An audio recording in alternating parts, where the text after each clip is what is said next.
Un éclair de lumière bleue et rouge peignit le noir mat du grand Cherokee de Cassandra Ellison de traits bruts et accusateurs. Elle était parfaitement immobile, la posture inflexiblement droite, un long doigt manucuré tapant un rythme silencieux sur le bord du GPS militaire posé sur le tableau de bord. Elle n'était pas perdue, elle recalculait simplement. Les routes secondaires autrefois familières de Fort Mitchell étaient devenues un labyrinthe par des travaux incessants, et même un général 3 étoiles pouvait être contraint de s'arrêter lorsque la carte refusait de rester immobile. À travers le rétroviseur, la lueur de la sirène dansait sur son visage serein. Cassandra exhala ce soupir si particulier, vieux de plusieurs siècles, que les Noirs américains connaissent bien, ce souffle lasse lorsque l'histoire se penche et murmure, ne baisse pas la vitre. Les mains bien en vue. Ce n'était ni de la peur ni de l'irritation, mais une profonde reconnaissance de la place de ce moment dans une longue et douloureuse lignée. Les pas de l'agent Brent Mallory crissaient sur le gravier à son approche, la posture large, les mains ceinturées près de son étui et de ses menottes. Sa voix perça le bourdonnement discret de l'autoroute. « Madame, permis et carte grise. »« Je vais. »« Fais-le maintenant, » aboya Théil, même si elle n'avait pas fini de parler. Ses doigts trouvèrent le loquet de la boîte à gants, chaque mouvement étant précis et fluide. Aucune frilosité, aucun pli dans ses épaules, seulement le sang-froid né des salles de crise et des séances de stratégie, pas des salons de beauté. Lorsqu'elle sortit les documents impeccables, il y jeta à peine un coup d'œil, son regard rivé sur elle comme s'il s'attendait à une embuscade. L'enregistrement est en règle, dit-elle d'une voix égale. Il renifla, recula et s'appuya contre le pare-choc, ses pouces effleurant sa radio et son tasé. Sortez du véhicule. Elle marqua une pause, tournant lentement la tête, comme pour peser ses mots. De l'autre côté de la route, une Camry grise s'arrêta dans un crissement de pneus, son conducteur leva son smartphone, l'objectif déjà braqué sur la scène. Une voix lointaine cria, « Pourquoi l'arrêtez-vous » Elle n'a rien fait. Mais Mallory ignora la question, aussi aveugle aux protestations des passants qu'aux étoiles brodées au-dessus de la plaque signalétique de son chapeau. Détachant sa ceinture avec un sang-froid qui aurait pu passer pour de l'arrogance, Cassandra se leva et s'engagea sur l'asphalte. Ses bottes résonnèrent avec régularité et calme sur le bitume brûlant. « Officier, je suis en service actif. Mes armes sont en sécurité à la base, » dit-elle, les paumes ouvertes dans un geste de transparence. Il ricana. « Militaire, hein ? Je parie que tu fais partie de ces recrues issues de la discrimination positive. » Elle ne répondit pas. Ici, les mots étaient des armes, et elle refusait de lui tendre la gâchette. La circulation ralentit, tandis que l'agent encerclait son véhicule, sa lampe torche éclairant les vitres teintées. « Y a-t-il quelque chose que je devrais savoir ici ? » ?»« Non, officier. Vous avez des vitres teintées. Légales sur les véhicules immatriculés à la base. Je peux vous montrer les papiers. » Il haussa les épaules, ses qualifications minimisées. « Conférence, madame. » La voilà, madame, pas le général Ellison, pas Cassandra. Juste une femme à humilier. Elle leva le menton, les lampadaires reflétant les 3 étoiles argentées de son col, invisibles pour lui mais qui brillaient dans son esprit. « Monsieur l'agent, je pense que ce contrôle dépasse le cadre d'une simple inspection. J'aimerais passer un appel. » Il esquissa un sourire narquois en retirant les menottes. Main dans le dos. L'acier froid se referma autour de ses poignets, la pressant contre sa peau. Elle sentit la chaleur de l'asphalte à travers ses bottes, comme si le sol lui-même en était témoin. Avec une force douce, il la plaqua contre la capuche, le métal froid contre son uniforme. De l'autre côté de la rue, le point rouge de l'enregistreur du téléphone s'illumina. 2 autres voitures arrivèrent, les voix se mêlèrent dans une vague montante d'indignation et de peur. Mais le monde de Cassandra se réduisit à un battement de cœur de prévoyance. Elle leva les yeux, le soleil de midi projetant une lumière éclatante à l'horizon. Il ne pouvait savoir ce qui l'attendait au bout du fil. « Qui appelles-tu » siffla-t-il, le souffle lourd de café rassis et d'importance personnelle. Elle expira doucement. « Quelqu'un qui connaît chaque recoin de cette route. » Et à cet instant, l'air changea non pas à cause des nuages d'orage au-dessus de nos têtes, mais à cause du grondement du pouvoir qui s'éveillait à Washington, D.C., prêt à protéger les siens. Elle ne cria pas. Elle ne se débattit pas. Elle garda le silence qui la caractérisait, prouvant que la véritable autorité n'a pas besoin d'être bruyante. Tandis que Mallory fouillait ses poches à la recherche de contrebande là où il n'y en avait pas, Cassandra Ellison, général 3 étoiles de l'armée américaine, observait simplement, attendant que son monde bascule sous cet appel unique et crucial. De l'autre côté de la route, le capitaine Miguel Herrera ouvrit la portière de sa voiture et s'engagea sur l'asphalte. Son téléphone tournait déjà, sa prise aussi ferme qu'un scalpel dans la main d'un chirurgien. Tandis que les autres spectateurs observaient la scène avec stupeur ou tâtonnaient avec leurs appareils, l'œil exercé de Miguel remarqua immédiatement la posture rigide de la femme, ses épaules carrées et l'autorité tacite qu'elle dégageait. Il ne connaissait pas encore son nom, mais il reconnut une présence imposante et cela seul le convainquit de continuer à enregistrer, même si une partie de lui-même se hérissait pour intervenir. Ignorant toute signification plus profonde, l'officier Brent Mallory aboya dans sa radio. Centrale, unité 4782, OD. J'ai une suspecte récalcitrante. Elle prétend être militaire, probablement un mensonge. Je l'ai placée en garde à vue. Un crépitement d'électricité statique suivi. Bien reçu. Besoin de renfort? Mallory jeta un coup d'œil à la circulation gelée, les dizaines d'écrans lumineux braqués sur lui. Négatif. Réservé au public. J'ai la situation sous contrôle. Sur les talons du fonctionnaire, Cassandra déplaça son poids, ajustant subtilement sa posture pour soulager la douleur qui lui enfonçait les poignets, jamais assez pour déclencher l'alarme, mais suffisamment pour rappeler à Mallory qu'elle n'était pas totalement impuissante. Puis, d'une voix douce et basse, elle déclara « Vous commettez une grave erreur ». Il n'y avait aucune trace de panique dans son ton, seulement la froideur de la certitude. Mallory renifla en lui passant les menottes. « Ah oui? Ton supérieur va venir me fesser ?» Elle ne lui répondit pas directement. Elle tourna la tête juste assez pour que ses mots atteignent la foule qui bordait la route. Que quelqu'un appelle le service des opérations de la base de Fort Mitchell. Informez-les que la générale Cassandra Ellison est détenue sur l'autoroute 94 Sud. Indicatif, 212. Ce nom frappa Miguel comme un coup de marteau en pleine poitrine. Il chercha un battement de cœur, manquant de laisser tomber son téléphone avant de le récupérer, bouche bée. Général Cassandra Ellison, répéta-t-il à voix basse, une légende en uniforme, forte de 3 missions de combat, commandante de l'OTAN, récipiendaire de la médaille du service distingué et l'une des femmes noires les plus gradées de l'histoire militaire américaine. Et elle était là, menottée comme une criminelle sur une autoroute de Géorgie. Son instinct s'éveilla. D'un pas assuré vers la rue, il présenta sa carte d'identité à l'officier le plus proche. Officier, capitaine Miguel Herrera, armée américaine. Je vous prie formellement de la libérer immédiatement. Mallory se figea, plissant les yeux comme s'il prenait la mesure d'une menace imprévue. Mais qui êtes-vous, grogna-t-il. Comme je l'ai dit, capitaine Herrera. Et cette femme, c'est la générale Cassandra Ellison, interrompit Miguel. Elle est supérieure à tous les autres dans cet état, y compris votre shérif. La mâchoire obstinée de Mallory se crispa.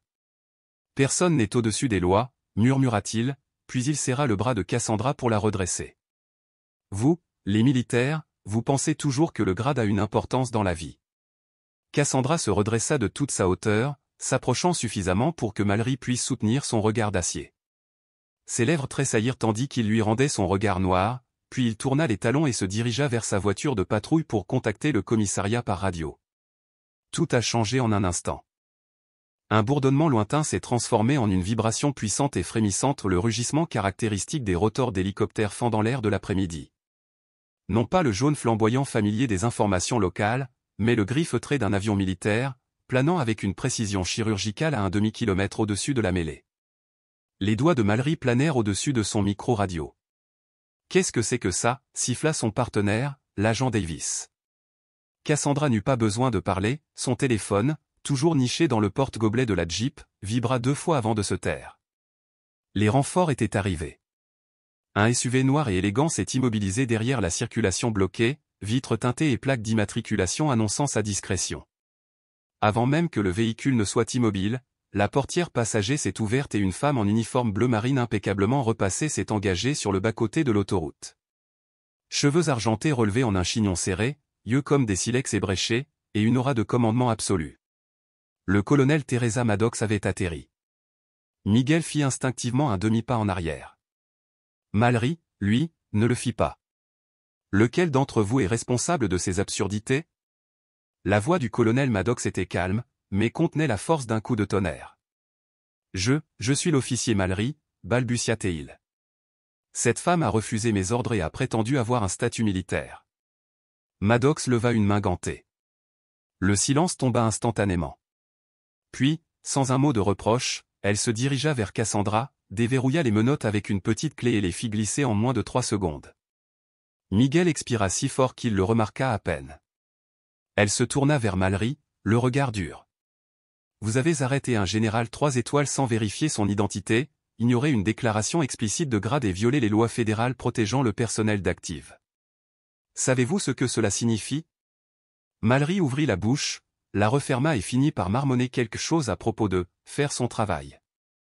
Votre travail est de protéger et de servir, dit doucement Cassandra, pas d'intimider ou d'humilier les civils, surtout pas ceux qui ont donné leur vie en servant.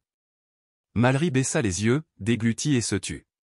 Tandis que Cassandra retournait à sa Jeep, la poussière tourbillonnant autour de ses bottes, elle ne regarda pas par-dessus son épaule. Son nom résonnait désormais dans la foule, clair comme de l'eau de roche. À l'intérieur du bureau des affaires internes, l'air était froid et aseptisé. L'agent Mallory était assis, rigide, en face du chef adjoint Alan Brearé, les jointures blanches, les genoux tremblants sous la table. Entre eux se trouvait un épais dossier débordant d'images vidéo horodatées, de déclarations de témoins et de captures d'écran. Finalement, Brearé rompit le silence. « Savez-vous qui est la générale Cassandra Ellison » Mallory déglutit difficilement. Il avait entendu ce nom crié par les manifestants, diffusé dans les journaux télévisés, murmuré par ses collègues comme s'il était sacré, mais l'entendre ici, prononcé par le chef adjoint, lui serra la gorge. « Oui, monsieur, croassa-t-il. Maintenant, je sais. » Brearé se pencha en arrière, les doigts croisés. « Vous l'avez menotté sans la moindre vérification. Vous avez ignoré son grade alors qu'elle l'a déclaré directement. Vous avez violé les protections fédérales accordées aux officiers d'active. Comprenez-vous la gravité de la situation ?» Mallory essaya de formuler une réponse. Elle n'a pas voulu me donner son nom complet. Elle était garée sur le bas-côté. J'ai vu des gens prétendre être des marines, des sénateurs, et même la cousine du gouverneur, interrompit Brearé d'une voix mesurée mais ferme. Là, c'était différent. C'est une légende vivante, un général 3 étoiles, décoré jusqu'aux dents, l'un des officiers les plus respectés de l'histoire moderne. Vous l'avez traité comme une voleuse à l'étalage. Mallory baissa les yeux, honteux. Le silence s'éternisa, oppressant, jusqu'à ce que Brearé se penche à nouveau. Vous avez humilié ce département, cette ville, et offert à chaque critique des forces de l'ordre un nouveau gros titre.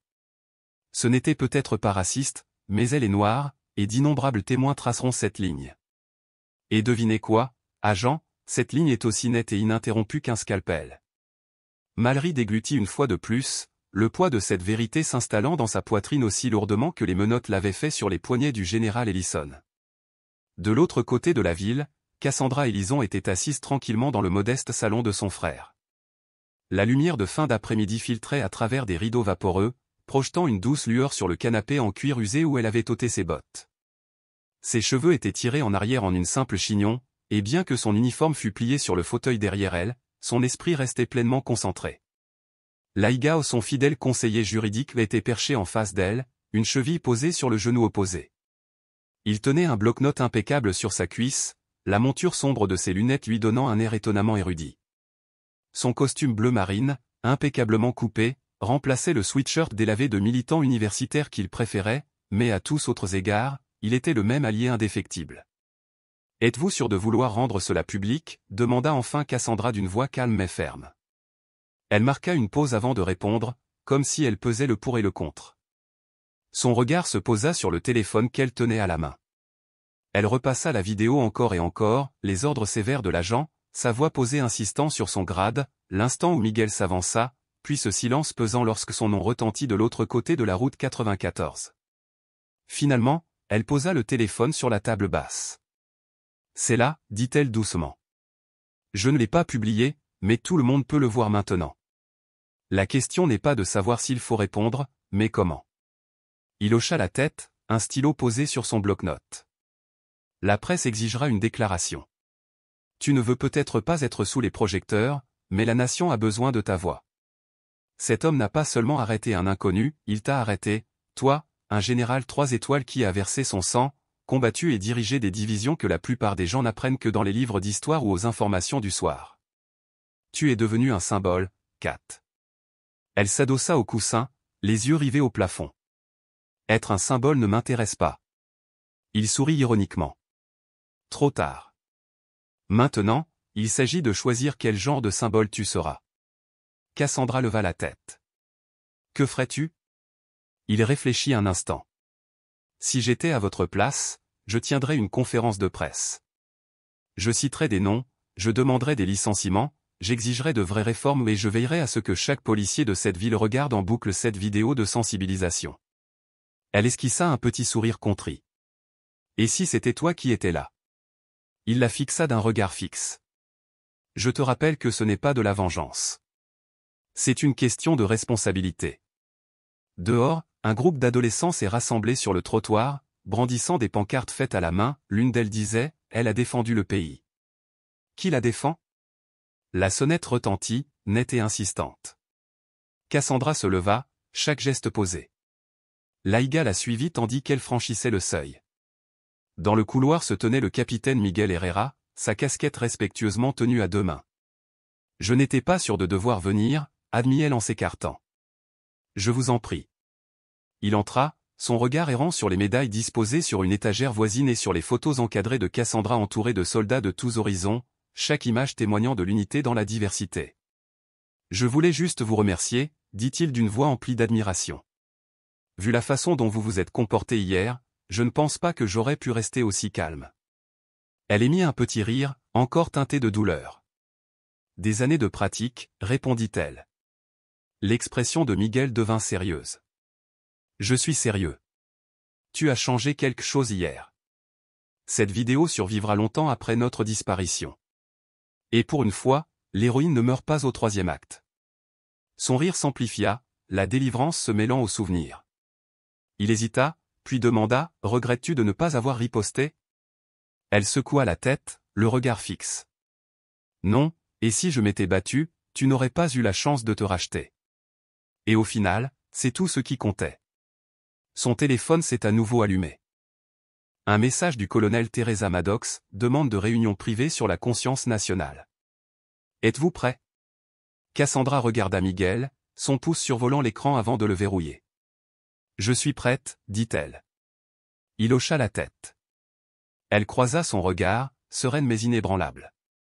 Je suis un miroir maintenant, et il ne sera pas le seul à être obligé de se regarder. Des fourgons de presse formaient une ligne blindée devant la pelouse nord du Pentagone, les caméras braquées sur un podium isolé. Dans la foule, des manifestants brandissaient des pancartes sur lesquelles on pouvait lire « Le rang doit protéger la dignité, et non l'effacer ». À l'intérieur, le silence était absolu, pas de fuite cette fois, seulement un avis officiel de la Maison-Blanche. La générale Cassandra Ellison s'adressera à la nation à 14 heures. Aucune question ne suivra. À 14 heures précises, elle apparut sans fanfare ni escorte, juste le général Ellison en tenue de service, ses médailles étincelant sous le soleil de l'après-midi. Elle s'avança avec assurance vers le micro. Je m'appelle Cassandra Ellison. Je suis une fille, une sœur, une soldate et je sers ce pays depuis 26 ans. J'ai dirigé des troupes en territoire hostile, négocié sous le feu ennemi, transporté des blessés en lieu sûr et assisté aux funérailles de ceux qui ne sont jamais rentrés. La semaine dernière, je me tenais sur une autoroute de Géorgie, le visage collé au capot de ma voiture non pas par menace, ni en tant que criminel, mais simplement parce que quelqu'un a regardé ma peau et a pensé qu'elle comptait plus que mes étoiles. Je ne suis pas ici pour faire honte à un homme. Je suis ici pour dénoncer un système dans lequel une femme noire en uniforme peut être honorée de tous les honneurs tout en étant traitée comme une suspecte. Elle leva les yeux, inébranlable. Je ne demanderai pas justice, car la justice ne s'obtient pas en mendiant. Je l'exigerai, non seulement pour moi, mais aussi pour ceux qui n'ont pas le luxe d'un uniforme, d'une caméra ou d'une tribune. J'ai eu de la chance ne devrait jamais être notre seul rempart contre l'injustice.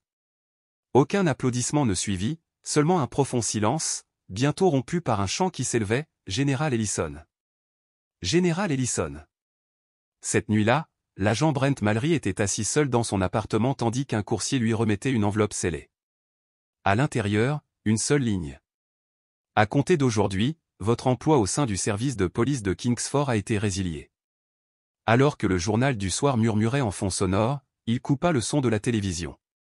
Il avait répété ses excuses et ses explications, mais rien ne suffirait. Il se disait que ce n'était pas une question de race, mais il savait la vérité, ça avait toujours été le cas. 2 jours plus tard, Cassandra se tenait dans une salle de classe d'une école publique du sud-est de Washington. Des rangées d'enfants noirs et métis la regardaient avec un regard avide. Une jeune fille leva la main. « Aviez-vous peur lorsque cet agent vous a arrêté ?» demanda-t-elle. Cassandra soutint son regard. « La peur ne peut pas parler pour moi. » Un garçon intervint, « Mais tu étais plus gradé que lui. Pourquoi ne l'as-tu pas humilié ?»« Parce que le rang n'arrête pas les balles, » expliqua Cassandra. « Ma force ne résidait pas dans mes cris, mais dans mon indéniabilité. » Une troisième fille, les cheveux tressés serrés, demanda doucement, « Tu penses que c'est suffisant ?» Elle regarda autour d'elle. « Non, mais c'est un début. » À ce moment-là, personne n'applaudit, car parfois, le silence est plus éloquent que n'importe quelle ovation. À la fin de la semaine, le Congrès avait ratifié des réformes radicales, formation obligatoire à la désescalade, vérification rigoureuse des antécédents des anciens combattants et recalibrage des protocoles de lutte contre les préjugés raciaux pour tous les services de police. La situation était loin d'être parfaite, mais les progrès, aussi limités soient-ils, n'en étaient pas moins des progrès. De retour chez elle en Virginie, Cassandra marchait pieds nus sur le parquet du couloir familial. Elle s'arrêta devant une photo d'elle plus jeune, serrant un drapeau plié à la main, aux funérailles de son père. Il était revenu du Vietnam sans médaille, et avait dû faire face aux mêmes préjugés chez lui qu'à l'étranger. Doucement, elle caressa le bord du cadre, puis sortit sur le balcon. L'air du soir était chargé d'un parfum d'herbe fraîche et de promesses. La voix de sa fille Eléa résonnait dans le haut-parleur, « Je suis fière de toi. » « Merci, » répondit doucement Cassandra. Mais ce n'est pas fini. Le rire de sa fille résonna au téléphone. Ça ne finit jamais. Cassandra tourna son regard vers l'horizon de la ville, où les dernières lueurs du jour se mêlaient aux premières étoiles de la nuit. Elle avait porté de nombreux uniformes et mené de nombreuses batailles, mais cette victoire était différente. Cette fois, elle ne combattait pas seulement un ennemi étranger, elle se battait pour son pays. Et, enfin, son pays commençait à l'écouter.